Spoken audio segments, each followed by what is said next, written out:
Nirvana Smells Like Teen Spirit on Rockin' 5.3. It's AD. So Marcos Curiel from P.O.D. is on the line ready to talk to us and share his feelings about the Chargers. But before we do that, for the very last time, it is P.O.D. It's a Chargers anthem on Rockin' 5.3.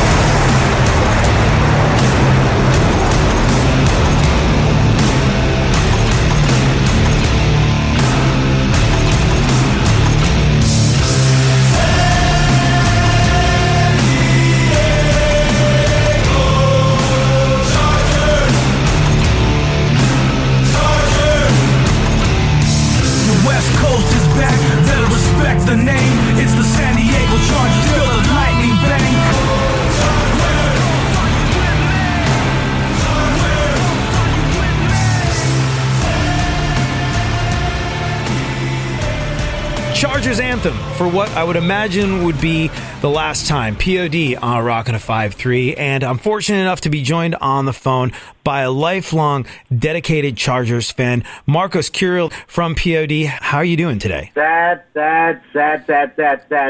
day. Yeah. I mean, you were a fan of the Chargers beyond just writing a song for them. I'd follow you on Instagram, and I would see that you and Wov from P.O.D., you'd be off, like traipsing around the country, going to see Chargers at away games. And I noticed that whenever you went to an away game, they seemed to win, too. Yeah, a lot of people were like, you got to go to the next one. How are you feeling? Well, it started last night. I got the blues, literally, last night when all the reports started coming out. Mm-hmm.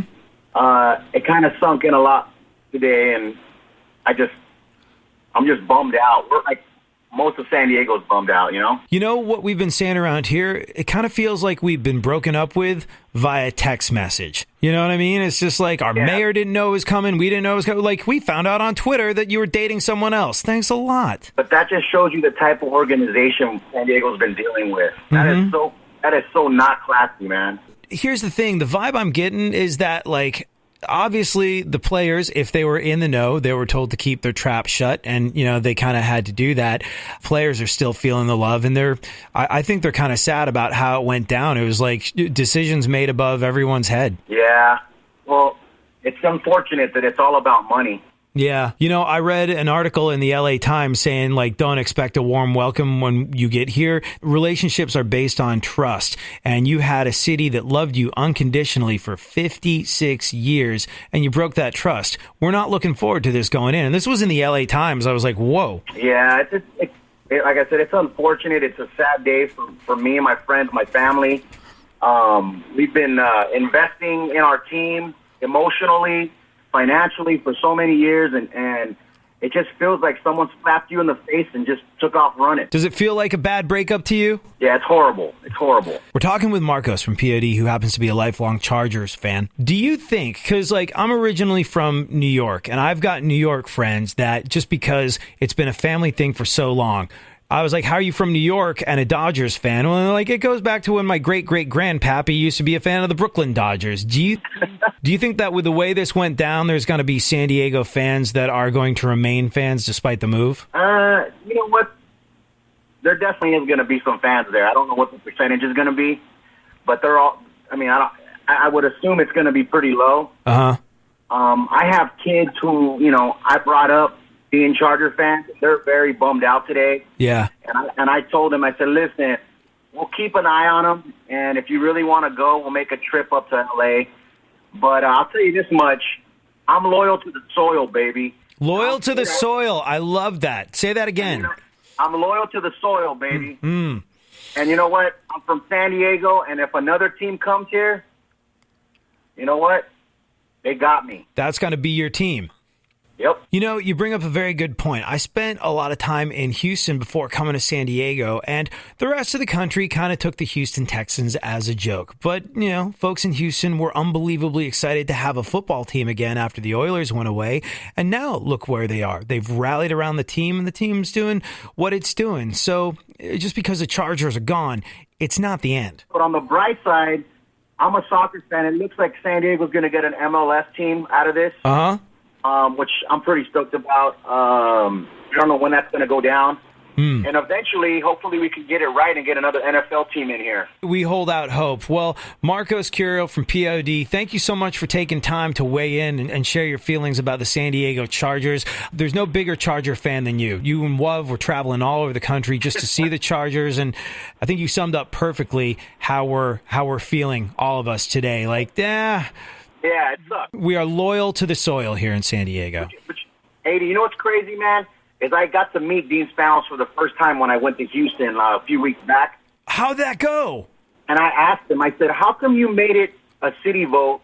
I know so many Charger fans that are county-wide. It should have been a county vote. And I think that they intentionally did that because they've been wanting to go to L.A.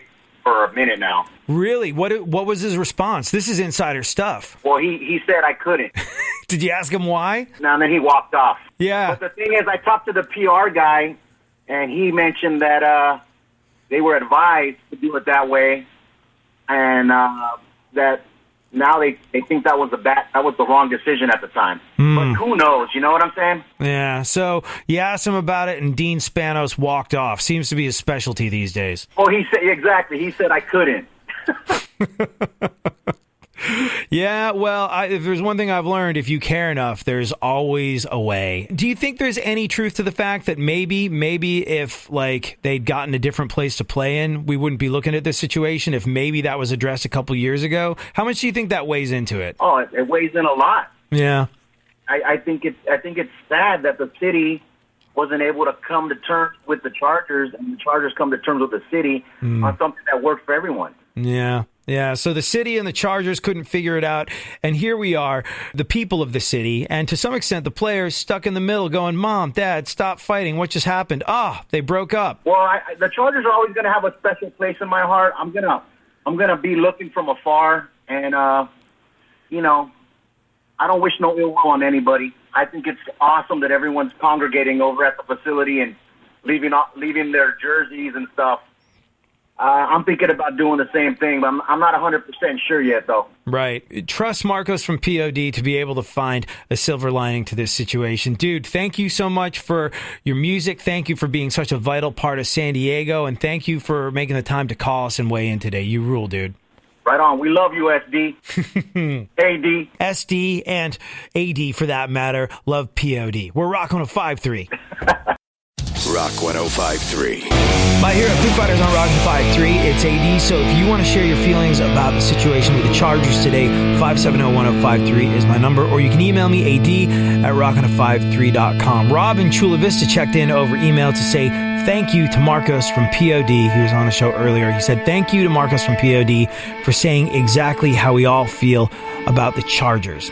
And thank you to all of P.O.D. for writing the Chargers anthem. I got chills hearing it on Rock 105.3 one last time. I think we all did, dude.